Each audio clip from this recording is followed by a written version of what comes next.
Bismillahirrahmanirrahim. Assalamualaikum warahmatullahi wabarakatuh. Di sini saya dari kelompok 7 akan mempresentasikan materi tentang lichens. Baiklah, di sini saya atas nama Holidatur Romi akan menyampaikan materi yang pertama tentang lichens. Lichens atau lumut kerak merupakan simbiosis antara jamur dari golongan Ascomycotina atau Basidiomycotina atau mikrobion dengan Chirophyta atau Canobacteria bersel satu atau Picobion. Tumbuhan ini tergolong tumbuhan perintis yang ikut berperan dalam pembentukan tanah. Lumut kerak ini sifatnya endolitik karena dapat masuk pada bagian pinggir batu. Dalam hidupnya, lichens tidak memerlukan syarat untuk hidup yang tinggi dan tahan terhadap kekurangan air dalam jangka waktu yang lama. Lumut kerak yang hidup pada batuan bisa menjadi kering karena panasnya terik matahari. Tetapi walaupun demikian, tumbuhan itu tidak mati. Dan apabila hujan turun, maka tumbuhan itu akan hidup kembali. Jamur pada lichen berfungsi untuk mengokohkan tubuhnya dan menghisap air atau zat makanan. Sedangkan ganggang pada tumbuhan ini berfungsi untuk melakukan fotosintesis. Karena itu, lichens dikatakan sebagai simbiosis mutualisme antara kedua jenis tumbuhan tersebut. Bismillahirrahmanirrahim. Assalamualaikum warahmatullahi wabarakatuh. Perkenalkan, nama saya Ismiwati. Saya akan menyampaikan materi yang kedua, yaitu ciri-ciri umum lichens. Yang pertama, tubuh lichens dinamakan talus di mana secara vegetatif mempunyai kemiripan dengan alga atau jamur. Talus ini berwarna abu-abu atau abu-abu kehijauan. Beberapa spesies ada yang berwarna kuning, orange, coklat, dan merah dengan habitat yang bervariasi. Bagian tubuh yang memanjang secara seluler dinamakan hifa. Hifa merupakan organ vegetatif dari talus atau miselium yang biasanya tidak dikenal pada jamur yang bukan lichens. Alga selalu berada pada bagian permukaan dari talus. Yang kedua, adanya jalinan hifa yang teratur di lapisan permukaan. Terdapat kelompok alga bersel satu yang terdapat di sela-sela jalinan hifa. Hal tersebut dapat dilihat apabila lumut kerak disayat tipis, kemudian diamati dengan mikroskop. Secara garis besar, susunan anatomi lumut kerak dibedakan menjadi 3 bagian, yaitu yang pertama, korteks atau lapisan luar, yaitu lapisan yang tersusun atau sel-sel atas sel-sel jamur yang rapat dan kuat, menjaga agar lumut kerak tetap tumbuh. Yang kedua yaitu lapisan gonidum, merupakan lapisan yang mengandung ganggang dan menghasilkan makanan dengan berfotosintesis. Yang ketiga yaitu lapisan empulur, yaitu lapisan yang tersusun atas sel-sel jamur yang tidak rapat, berfungsi untuk menyimpan cadangan air dan tempat terjadinya perkembangbiakan. Dan yang terakhir bagi ciri-ciri lichens yaitu pada lumut berkerak berdaun atau foliose dan perdu fruticus memiliki korteks bawah yang susunannya sama dengan korteks atas, tetapi menghasilkan sel-sel tertentu untuk menempel, dan subrata atau yang disebut dengan rhizoid. Di sini saya akan menjelaskan mengenai klasifikasi lichens atau lumut kerak. Yang pertama yaitu menurut pertumbuhannya. Jadi menurut pertumbuhannya, lumut kerak terbagi menjadi 4 tipe, yaitu pertama crustose, foliose, fruticose, sama squamulose.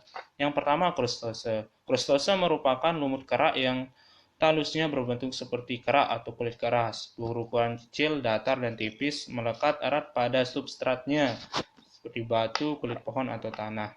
Contohnya yaitu Vicia sama Graphis sifta. Yang kedua yaitu foliose. Nah, foliose ini merupakan lumut kerak yang talusnya berbentuk seperti daun. Talusnya memiliki bentuk datar, lebar, banyak lekukan seperti daun yang mengkerut berputar. Yang ketiga yaitu fruticose. Nah, Fruticosae ini merupakan lumut kerak yang memiliki talus tegak seperti semak atau mengandung seperti jumpai atau pita. Yang keempat yaitu Squamulose, yaitu lumut kerak atau lichenes yang memiliki lobus-lobus seperti sisik. Lobus ini disebut squamulus yang biasanya berukuran kecil dan saling bertindih dan sering memiliki struktur tubuh buah yang disebut podetia. Contohnya seperti Pesora pseudorusseli. Yang selanjutnya itu klasifikasi lichenes atau lumut. Oke, selanjutnya yaitu klasifikasi lichenes berdasarkan komponen fungsinya. Nah, pada pembagian ini lichenes dibedakan menjadi 3. Yang pertama yaitu Ascolichenes, Basidiolichenes, sama Lichenes imperfecti. Nah, Ascolichenes ini merupakan komponen fungsi yang membentuk lichenes yang berasal dari Ascomycetes. Tipe ini terbagi dalam 2 bagian, yaitu Gymnocarpae dan Pinocarpae. Yang kedua yaitu Basidiolichenes. Nah, pada tipe ini komponen fungsi yang membentuk lichenes adalah dari kelas Basidiomycetes.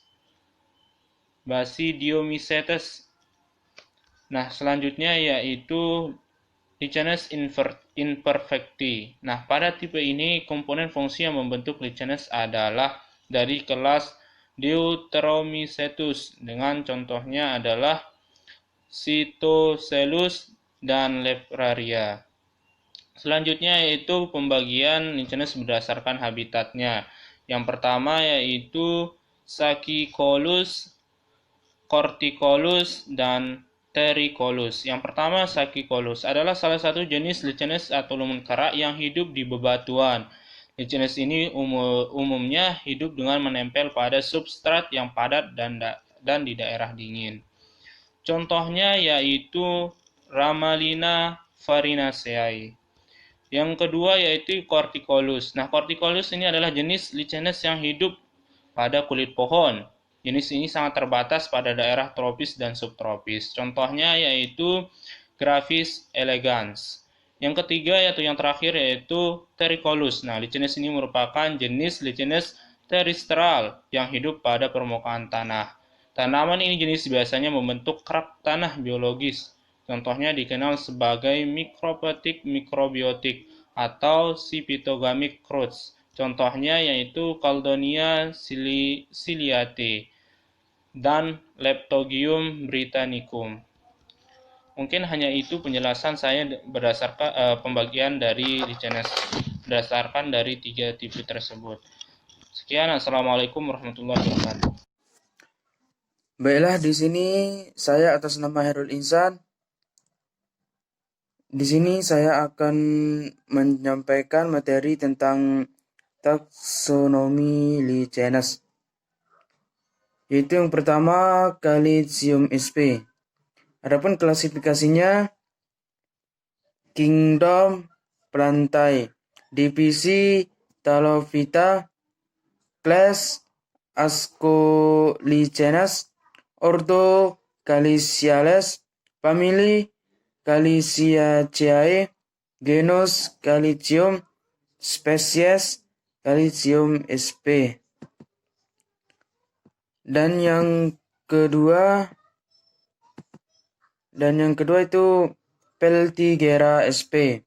Adapun klasifikasinya Kingdom Plantae, divisi Talophyta, class Ascolichenes, ordo Cyanophyllales, family Peltigeraceae, genus Peltigera, spesies Peltigera sp.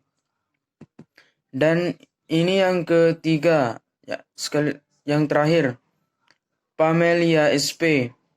Adapun klasifikasinya Kingdom Plantae, divisi Talophyta, class Ascolichenes, ordo Lecanorales, family Parmeliaceae, genus Pamelia, dan spesies Pamelia sp. Sekian dari saya.